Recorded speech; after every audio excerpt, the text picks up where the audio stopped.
안녕하세요. 잡시광입니다. 최근 중국 전투기들은 동중국해와 남중국해에서 위협적인 비행을 하면서 그 지역이 자국영해라는 억지 주장을 펼치고 있습니다.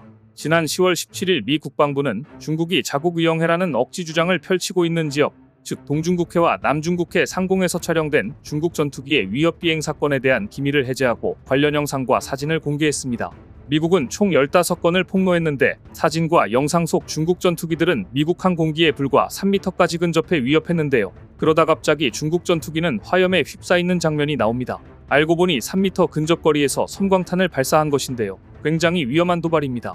뿐만 아니라 중국산 섬광탄이 오작동이라도 한다면 오히려 중국 전투기가 해를 입을 수도 있는 위험천만한 도발을 감행한 것인데요. 중국 전투기들은 국제법이 규정한 국제공역에서 적법하게 비행하고 있는 미국 전투기를 향해 의도적인 위협 비행을 가하거나 섬광탄을 발사했고 교신을 통해 중국 영공에서 꺼져라라는 욕설을 퍼붓기도 했습니다. 이쯤 되면 거의 깡패라고 불러도 과언이 아닌 것으로 보인대요. 지난해 5월 24일 촬영된 영상에는 동중국해 상공을 비행하고 있는 미국 군용기 바로 아래에 중국 전투기가 근접한 장면이 담겨 있었습니다. 중국 전투기는 수직거리 3m까지 근접해 위협했습니다. 지난 5월 25일 촬영 영상엔 미군기 옆에서 비행을 하던 중국 전투기가 의도적으로 미군기 정면으로 돌진하며 난기류를 일으켰고 중국 전투기가 발생시킨 난기류에 미군기가 심하게 흔들리는 장면이 담겨 있었습니다. 이어 7월 12일엔 중국 전투기가 미군기의 275m 거리로 근접 비행을 하다가 미사일 회피용 섬광탄을 잇따라 발사했는데 중국 위협에 놀란 미군 전투기 비행사는 섬광탄이라고 다급하게 외치는 장면이 담겨 있었습니다. 중국은 남중국해에서 필리핀, 브루나이, 말레이시아, 대만, 베트남 등 주변 국가들이 영유권을 놓고 극심한 갈등을 빚고 있습니다.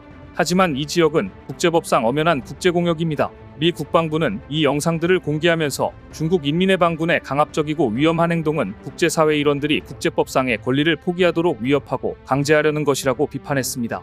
중국은 지난 16일 유엔의 임무를 수행하던 캐나다 공군 정찰기에 대해서도 근접 비행으로 위협을 가했고 지난해 호주군 해상 초계기도 대만 영공 인근에서 중국군 전투기와 충돌 직전까지 가는 상황을 빚기도 했습니다.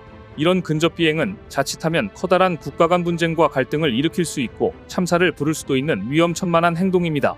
더구나 중국 전투기들은 안 그래도 안전성과 성능에 대해 의문이 많아 이렇게 다른 나라 전투기를 대상으로 근접 비행을 할 형편이 못 됩니다. 그동안 중국 전투기는 무수한 추락의 역사를 가지고 있기 때문입니다. 2019년 중국 남부 하이난에서 중국 해군 전투기가 추락해 조종사 2명이 숨지는 사고가 발생했습니다. 이 전투기는 하이난도 상공에서 훈련 도중 추락했고 인터넷에 올라온 사고 동영상은 추락한 현장에서 검은 연기가 뿜어져 나오고 거센 불길도 치솟는 장면을 보여줬습니다. 목격자는 사고기의 추락 지점이 학교 건물 바로 옆이어서 자칫 대형 참사를 빚을 뻔했다고 전하기도 했습니다. 2022년에는 중국의 젠7 전투기가 후베이성 샹양시 라오허커우의 민가로 추락해 1명이 사망하고 2명이 부상당했습니다. 전투기가 민가로 추락하면서 주택들이 부서지고 폭발해 큰 화재가 발생했는데 이때도 웨이보 등 중국 SNS에 올라온 사고 영상에는 전투기가 추락한 민가에 불이 치솟는 장면과 탈출한 조종사가 주민들의 도움을 받는 모습 등이 담겨 있어서 중국도 더 이상 숨길 수가 없었습니다. 젠7 전투기는 중국이 1960년대 옛 소련의 미그-21을 바탕으로 제작한 2세대 전투기인데요. 너무 노후화되어서 최신 전투기로 교체 작업이 진행 중입니다. 중국 전투기의 결함은 사실 유명한 이야기입니다. 지난해 9월 미얀마 공군은 긴급히 파키스탄 기술진을 자국에 초청했습니다. 미얀마가 보유한 전투기 JF-17에 탑재된 레이더 시스템의 탐지 정확도가 심각하게 낮은 것으로 나타나 수리를 부탁하기 위해서였습니다. 황당하게도 JF-17 전투기엔 탑재돼야 할 중장거리 미사일과 공대공 레이더도 계약보다 부족했기 때문입니다. 문제는 미얀마가 해당 전투기를 지난 2016년 중국으로부터 구매했다는 점입니다. 그렇다면 당연히 중국에게 수리를 맡겨야 하지만 이런 기술 결함에도 중국은 미얀마에 아무런 조치를 취하지 않고 나몰라라 했고 울며 겨자 먹기로 미얀마는 JF-17을 중국과 공동 개발한 파키스탄에 도움을 청한 것이었습니다. 미얀마 정부는 대당 2,500만 달러, 우리 돈으로 약 320억 원을 들여 중국으로부터 JF-17 전투기를 6대나 들여왔지만 사용하지 못하고 있다고 분통을 터뜨렸습니다. 320억 원이나 받았으면서도 전투기 결함에 대해 입을 싹 씻는 중국의 태도는 그저 입을 다물지 못하게 합니다. 이처럼 중국산 무기를 구매한 개발도상국들은 소가리를 심하게 하고 있습니다. 심각한 기술적 결함과 오작동 사고로 인해 해당 무기로는 제대로 된 작전 수행을 할 수 없는 경우가 속출하고 있기 때문입니다. 중국은 무기를 수출한 뒤 사후 정비에 신경을 쓰지 않는 것으로 유명합니다. 미얀마 외에도 같은 어려움을 겪는 개발도상국들은 많습니다. 나이지리아에선 중국산 전투기 F7 2대가 독립기념일 기념 비행 리허설을 벌이던 중 추락했습니다. 참다 못한 나이지리아 정부는 지난 2020년 중국으로부터 산 F7 전투기 9대 중 7대를 중국으로 보내 수리를 맡겨야 했습니다. 사고 원인이 명확히 밝혀지진 않았지만 미얀마에서도 지난 2018년 중국산 F7 전투기가 3대나 잇따라 추락하면서 조종사 2명, 소녀가 숨지는 안타까운 사고가 있었습니다. 중국이 판매하는 F7은 옛 소련의 미그-21을 기반으로 중국이 제작한 전투기로 저렴한 가격 때문에 개발도상국이 선호해왔지만 안전성은 늘 의문이었습니다.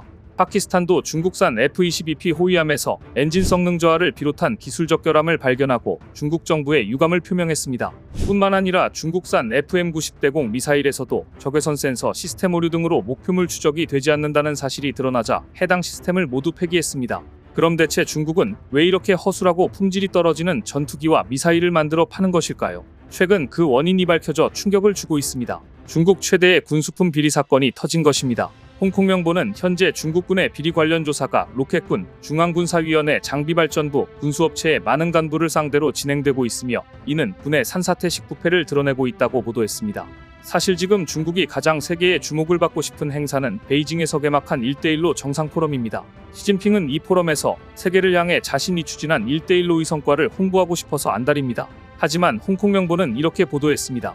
사실 지금 외부 세계의 가장 큰 관심은 1대1로 포럼이 아니라 오는 20일부터 24일까지 열리는 전국인민대표대회 상무위원회 회의다.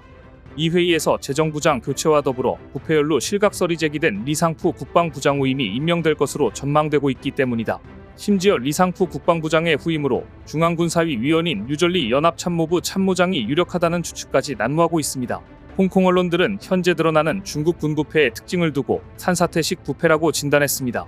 로켓군과 중앙군사위 장비발전부 소속 장성들이 대거 비리에 연루돼 조사를 받는 것으로 알려지면서 조직적 붕괴를 하고 있다는 뜻입니다. 앞선 보도에 따르면 로켓군 장성들에 대한 조사는 지난 3월 웨이펑어 국방부장 퇴임 직후 시작된 것으로 알려졌습니다. 웨이펑어는 로켓군 초대사령관이자 로켓군 출신 첫 중국 국방부장이었습니다. 2012년 시주석이 집권한 이후 단행한 첫 장성 인사에서 상장으로 승진해 시진핑 주석의 군내 친위 세력으로 분류된 인물이었습니다. 그에 대한 시진핑 주석의 신임이 두터워 2018년 그가 국방부장으로 임명되자 미국에 맞선 미사일 전력의 강화를 의미하는 것이자 시 주석의 로켓군에 대한 지지를 나타낸 것으로 해석됐을 정도였습니다. 하지만 웨이펑어도 현재 부패 조사 대상이 되는 등 군부 최고위층에 대한 숙청 작업이 대대적으로 진행되고 있다는 루머가 끊임없이 돌고 있습니다. 아울러 군수업체 고위 간부들도 다수 조사를 받고 있는 것으로 알려졌는데요. 여기에 중국 항천과기집단, 항천과공집단, 병기공업집단, 병기장비집단 등의 대표들도 모두 조사 대상이 됐습니다. 현재 가장 이목이 쏠려있는 인물은 지난 8월 말 이후 공식 석상에서 사라진 리상푸 국방부장입니다. 리상푸는 중앙군사위 장비발전부장 재임 당시인 2018년 러시아로부터 수호이 35 전투기 10대와 S-400 방공 미사일 시스템을 불법 구매했다는 이유로 미국의 제재 대상에 올라있는 인물인데요. 그러거나 말거나 시 주석은 그를 지난 3월 국방부장에 앉혔습니다. 그런데 지난 7월 말 중앙군사위 장비발전부는 2017년 10월 이후 발생한 조달 관련 부패와 범죄 신고를 받는다는 통지를 발표했고 이후 중국 로켓군 수뇌부들이 대대적으로 물갈이가 되더니 나는 새도 떨어뜨릴 것 같던 리상푸 국방부장도 공개석상에서 자취를 감췄던 것입니다. 리상푸 국방부장은 항공 엔지니어 출신으로 위성발사센터 사령관을 역임하는 등 중국의 위성개발 프로그램을 주도한 인물인데요. 이런 핵심 인물조차 부패 혐의로 종적을 감출 정도라니 대체 중국 군납비리는 어디서부터 어디까지 고름을 도려내야 하는 것인지 알 수 없습니다. 그래서 서방 국가들이 지금 오는 20일부터 24일까지 열리는 전국인민대표대회 상무위원회 회의에서 중국 국방부장에 누가 새롭게 임명될지 어떤 회오리 바람이 불지 관심을 집중하고 있는 것입니다. 오늘 준비한 소식은 여기까지입니다. 댓글을 통한 여러분들의 많은 의견 기다리겠습니다. 시청해주셔서 감사합니다.